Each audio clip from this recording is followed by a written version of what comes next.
Tonight on NAIT NewsWatch. Outrage and concern sweep Alberta in the wake of a parental rights bill. Magical to watch from the sidelines and to see these kids organizing together. And international study is in jeopardy thanks to dramatic price increases. We need to support ourselves here in a different country. Plus, local Black business owners are thriving while honoring their heritage element. I just started hustling more and more, and I saw the demand come in more and more. NewsWatch starts now. Good evening and welcome to NAIT NewsWatch. First tonight, we look at the new parental rights policies making news across the entire country. That's right, Kayla. The issue is becoming deeply dividing, with some saying the policies are protecting children and some arguing it goes against human rights. Our Fiona Sarita joins us live from the NAIT hallways with more on that story. Thanks, guys. This story continues to develop every day, causing strong opinion and discussion. This comes after Premier Danielle Smith released a video on social media last week outlining the new proposed policies. My fellow Albertans, today I wish to address a very sensitive issue involving our children and gender identity. The video outlines gender identity in school, the age at which gender reassignment can begin, and the rules surrounding transgender athletes. In my view, one of the greatest responsibilities we as parents, teachers, and community leaders have is to preserve for our children the right to grow and develop into mature adults so that they are better prepared to make the most impactful decisions affecting their lives. Many are opposing the policy, with some believing it is against basic human rights. Rallies took place over the weekend in both Edmonton and Calgary in protest to the new proposed legislation. Hundreds gathered to show their concern, with NDP leader Rachel Notley giving a short speech. This government is attacking our fundamental human rights. According to the policy, minors 15 and under will need parental consent if they wish to go by a new name or pronoun in school. Those 16 and 17 will not need consent, but the parents will need to be notified. Some are concerned this will lead to an unsafe environment at home if the parent does not agree with the decision. A school walkout in Leduc also took place Wednesday morning. It's magical to watch from the sidelines and to see these kids organizing together to use their voices in a very democratic way. Lexi McFarlane is a play-by-play broadcaster for the hockey teams at NAIT. They identify as gender fluid and also share some concerns. I think what it should be is that the minor should have most of the say in it, especially if they're on the adolescent side of childhood. Others praise the policy, emphasizing the relationship between a child and their family and a parent's right to know what is going on in the classroom. Premier Smith really needed to do this. And the reason is that there's been escalating tensions going on. Now, if she were to let this continue without restoring the trust of parents, then we would see very large problems in our school system. Now, it must be said that these policies are not finalized yet. They are set to go through the legislation process in the upcoming fall session. The Premier says that consultations with the LGBTQ community will continue in the meantime. So Fiona, this news has made it all across Canada, is that right? Yeah, Kayla, there have been many protests and counter-protests outside of Alberta as well, including many in Ontario, where the Premier visited this week. The news has also attracted the attention of the federal government as well. Prime Minister Justin Trudeau says that these are the most anti-LGBTQ policies in the entire country and is an attack on vulnerable youth.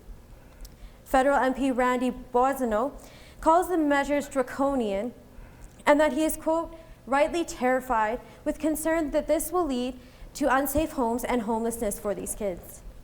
And what about the news regarding sports? This is impacted by these policies as well, right? Yes, absolutely. So the new policy will ban transgender athletes from competing against biological female athletes. This policy claims that the trans female athletes have an unfair advantage over the biological female athletes. So what this policy means is that trans female athletes will only be allowed to participate in all gender competitions or co-ed competitions. The Premier has stressed that all athletes should be able to compete in whatever sport they choose. This is just to make it more fair for everyone. Thanks, Fiona. It'll be interesting to see where this story goes next. That's Fiona Sarita reporting live from our news center tonight. You're watching NAIT NewsWatch, the next generation of news. post-secondary institutes across Canada are trying to overcome the financial impact on the post-secondary cap for international study permits. Starting this September, international study students who are in public colleges will not be eligible for a post-graduation work permit. This is going to be a huge problem for international students because we need to support ourselves here in a different country. So it's very important for us if we can work after 2 years studying here and investing our money here. So I think this is going to be a huge impact for international students. The cap for international students was announced by the federal government, which doubled the amount of money that students have to prove for them to be able to get a study permit in Canada. As we know, February is Black History Month, but did you know that Edmonton is filled with Black-owned businesses? That's right, Harold. I visited 2 Black-owned businesses here in Edmonton and spoke to the owner of an Instagram page that promotes Black-owned businesses right here in our city. Nature in Paradise owner Rachel Roberts began her journey small, but it eventually turned into something much bigger than she had imagined. I started with just like making candles, and from candles I upgraded to like body butter, and from body butter I did oils, and from oils I did this. Rachel shares the same space as Alexa Kiembe, owner of Iced Out by Alexa, that allowed her to do what she thought was only a side job turned passion. I started Iced Out by Alexa only because I wanted to make money on the side. And then next thing I knew is I just started hustling more and more, and I saw the demand come in more and more. It just inspired me to keep going. Apparently I have business on my hands, or should I say, in my hands. Social media isn't only a great way to keep friends and family updated on your life, but it's also a great way for individuals to promote themselves. I decided to sit down today to talk to the owner of Black Businesses Edmonton to talk about why they feel it's important to share Black businesses around the city. So BBE is a short word, right? It's not just about promoting businesses, right? What I've realized is that information as well. So we share information about what's going on, like if there's any program run by the ecosystem, like Africa Center, for example, which is a organization that help entrepreneurs scale up their business. They do training and mentorship, right? So apart from finding businesses, right, it's like an information resource where if there's any program they're offering, we can promote it on our page. City Hall is slowly recovering and is almost back in business.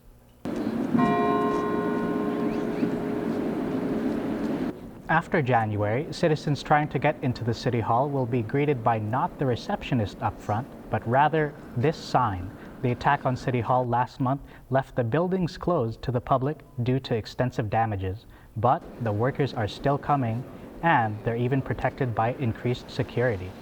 Repairs are coming along, but certain things are missing and slowing the process down. There's still a few permanent pieces that we're waiting for example, some glass panes that we don't have right away. But in terms of the temporary measures that have been taken, they look really excellent. The city still has no set timeline for reopening to the public, but Councillor Stevenson says City Hall is focusing on ensuring the conditions are safe enough for reopening. Teams of young innovators at NAIT put their heads together to help the city solve some of its problems.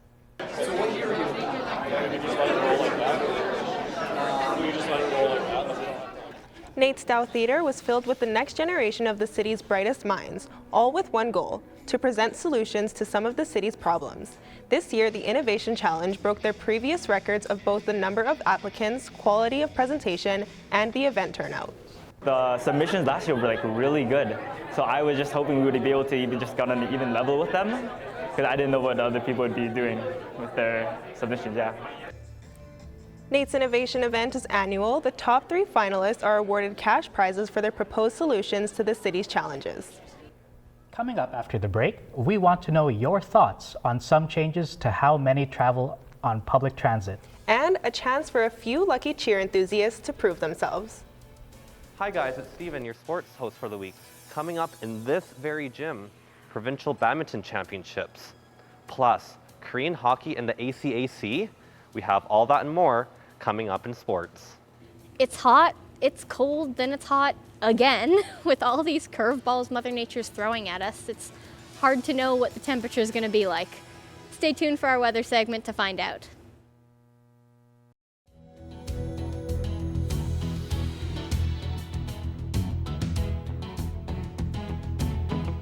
Harold, this winter break has been giving me major whiplash. I know, right? With all the rapid temperature changes, I'm always dressed too hot on a warm day and too cold on a cold day. So hopefully our Candace Lasky can give us some clarity on what's going on. Thanks, guys. If I were you, I'd keep those winter goats zipped right up. And anyone not looking to freeze their brain better stay inside for a bit. Though there is some hope in the not too distant future for the warm winter weather lovers. In Calgary, down south, it's looking all right. It's still pretty cool out there. High of 2, low of -13, and there is also, unfortunately, a chance of snow later on in the weekend. Jasper is fairly similar with just a slightly lower high of 1, but same low and a slightly higher chance of those snows. Over to Fort McMurray, it's honestly the same as Calgary for the whole weekend with the same chance of everything. And Edmonton, it's cold, unfortunately. I think you've noticed outside, it's not doing too well. But there is a little bit of a lifeboat, if you will, of sun that's going to be coming to us over on Sunday, which is good, but it's not going to stick around for too long. Averages are doing okay. They're cold. We don't love them. Records we're not quite hitting in either direction. But that's everything I got for you today. If you're looking to have some big fun, I'd recommend waiting until Sunday. This has been Candace Lasky. Back to you guys. NewsWatch Weather is brought to you by NR92, the station for the students.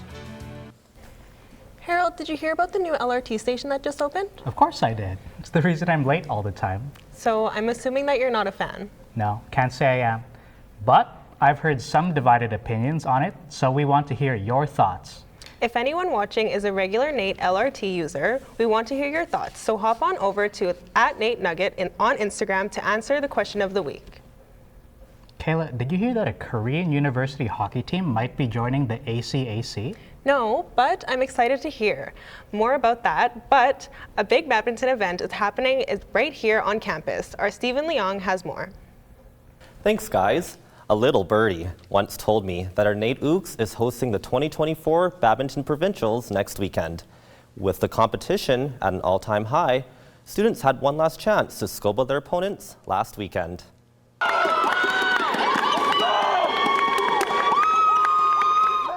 The Kings, alongside NAIT, SAIT, and Concordia, were all in action as players took to the court to show off their skills. With the competition being quite competitive, the tournament is a final warm-up for those players to sharpen up when the provincials takes place in a week's time. These tournaments before provincials are really about scoping out the other players, how they play, trying to get an idea of, okay, what do I need to improve to try to match up better. Lots of the times for me, it's just trying to keep the rally going. Lots of these players are a lot better than me, so just trying to stay in the rally as much as you can. Provincials will take place on February 17th and 18th at NAIT, with schools all across the province looking to grab a spot at Nationals at Seneca College in Toronto, Ontario from February 28th to March 2nd. The topic of expansion is making headlines as an international university hockey team is attempting to earn their way into the 7-team ACAC. With few comparisons in college sports, will this be the new trend? Our Nick Dubé brings us more.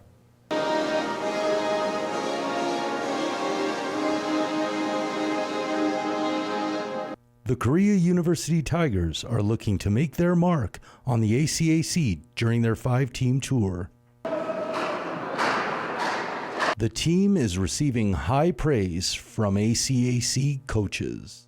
But the Korean team was on another level. They would never throw a puck away. They always tried to make a play and play a high-risk game, it seemed like to me. So, yeah, their style is unlike any team in our league, I would say. Despite only winning one game, they're showing they have what it takes. No, I think they're right there with us. I'm surprised. I think they went 1-3-1, but I think they probably could have stolen a couple more games. They're pretty good.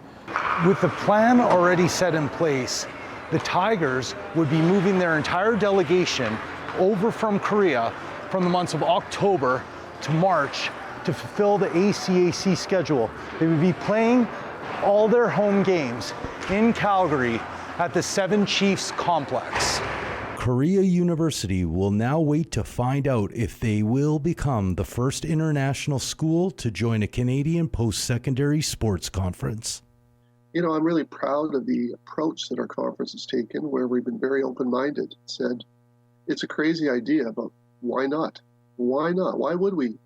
Because if they're prepared to make the sacrifices and spend the money to come all the way over here to play because they genuinely just want to get better, why would we put up obstacles and say, no, it's impossible, instead of trying to see what is possible? The Commonwealth Recreation Center was booming with music, as it was the last round of tryouts for the Edmonton Elks cheer team. The participants had one last chance to make a good impression on the coaches.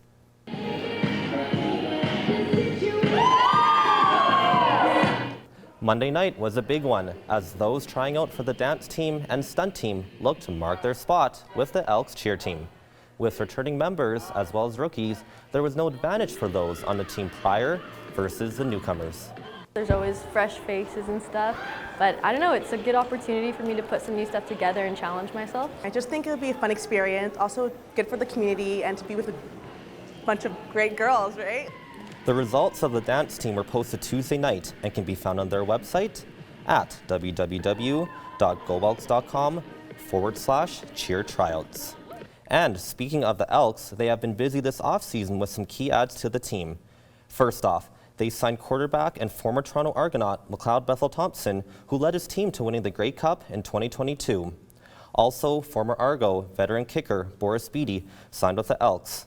Former first-round NFL draft pick defensive lineman Robert Kimdichie signed with the team after spending 5 years in the NFL. Quarterback Malik Henry, who was featured on Netflix's Last Chance U, also joined Edmonton as well. And finally, former University of Alberta Golden Bear Cole Nelson re-signed on a 2-year extension. Well, guys, it'll be interesting to see how all the schools fare in provincials coming up in our gym. Yeah, I'm hoping that the Korean team will make it to the ACAC. Sounds like a really good opportunity for them. Thanks, Stephen. Thanks. Coming up after the break, NAIT's Culinary Olympic team competes across the pond. That's right, Kayla. And where to get a cup of coffee with a cutie. And so we had this giant puddle of green soap all over the floor. RV there yet? I'm here at the Edmonton Expo Center for the annual RV show. Coming up on entertainment, more on this, Feed the Soul, and a winter film fest like you've never seen before. Stay tuned for more NAIT NewsWatch. NAIT NewsWatch 2024 Team Apparel brought to you by Crictex Industries, Alcohol Promotions, and Vienna Bakery. Welcome back to NAIT NewsWatch. Hey, Kayla, are you an animal lover? For the most part, yes. I do love dogs, but I'm allergic to cats. Well, you're going to have to hold your nose for this one, because our Miriam Hassan visited an Edmonton cafe with a clawsome twist.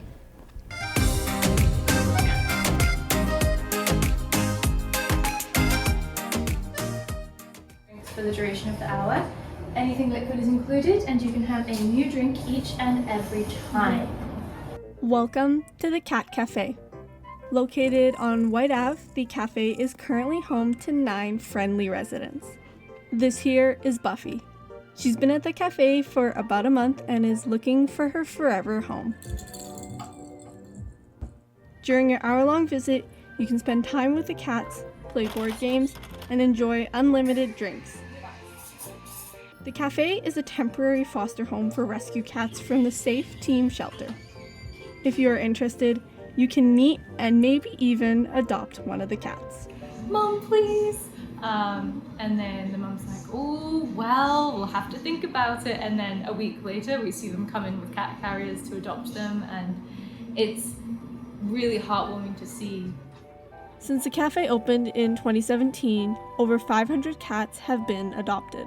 While the home is temporary for the cats, it doesn't mean they don't like to cause a little trouble before they leave. When I came in to open in the morning and one of the cats had knocked a hand soap onto the floor, and so we had this giant puddle of green soap all over the floor.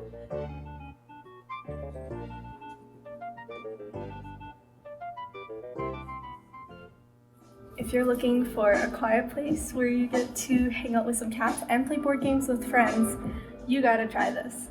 I'm Miriam Hassan with NAIT NewsWatch.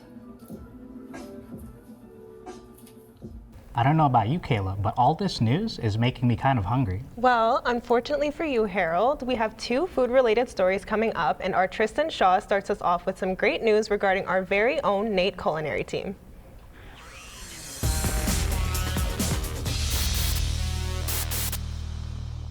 Thanks, guys. The NAIT culinary team is bringing home some silverware, and I don't mean forks and spoons, after they won silver at the IKA Culinary Olympics in Stuttgart, Germany.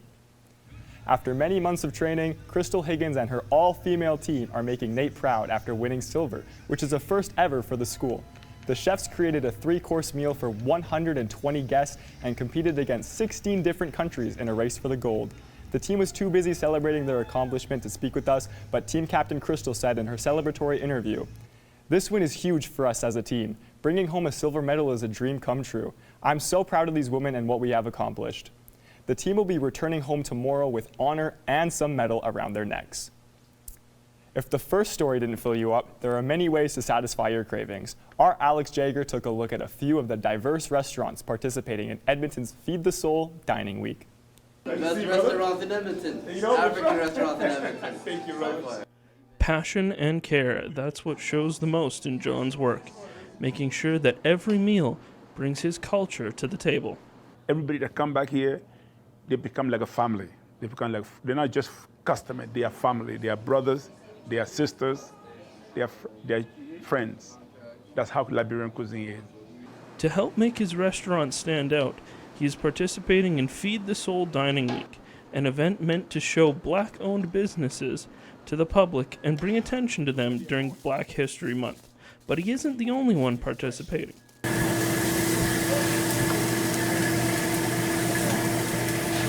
Participating in Feed the Soul before, Pastori found it reached people that his business couldn't alone, bringing a taste of Swahili and East African food to new people.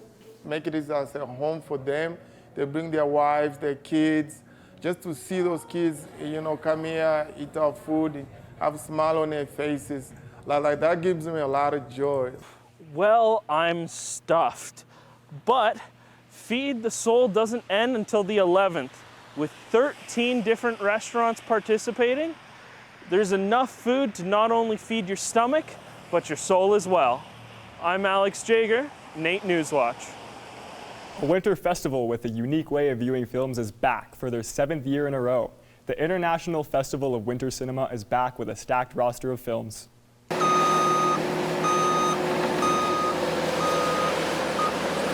While it may just look like a bunch of scaffolding now, this site will soon be completely covered by snow and used as a screen to project a bunch of local and international films.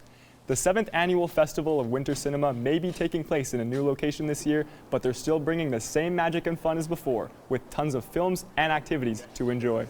The Silver Skate's got a whole bunch of different activities going on, from a nice little heritage path with like a lights hung up in it, to ice skating, the fire sculpture, and it's just going to be lots of fun every single day out here. The event is completely free to attend and will be running from now to the 18th of February. 60 different winter-themed films from all over the globe will be showcased. For more details, go to ifwc.ca. Now, the weather is getting nicer, and one method of enjoying the great outdoors is on a roll. The RV Adventure and Sail Show is back, rocking a new name and look. This year will feature brand new RVs and tons of outdoor gear. A new hobby is rising in popularity as Alberta's biggest RV sale is taking place at the Edmonton Expo Centre. With thousands of different RVs ranging in size and price, there's something for everyone. Vendors are also scattered around the venue, providing all the necessary outdoor amenities to get you into the RVing mood. Yeah, I'd say come check them out, see what it's like. Go camping, right? Once you go camping, you're gonna get addicted to it and you're gonna go camping over and over and over again. Some of the best memories I had of when I was a kid was when I went camping. The event will be running all weekend and features a reimagined experience with entertainment, RV experts, and live demonstrations. Harold, I'm with you, man. That food looks so good. I think I might have to grab a bite to eat after the show's over. I know, right? That Feed the Soul stuff is still on my mind. All right, maybe after the show we can all grab a bite to eat. Sounds good Thanks, to me. Tristan. No worries. Okay. Well, Kayla, that's one show down. I'm interested to see where this season of NAIT NewsWatch takes us. Well, get excited, Harold, because we've got 7 more great shows coming down the line. And 2 extras. Exactly. So stay tuned and have a great night.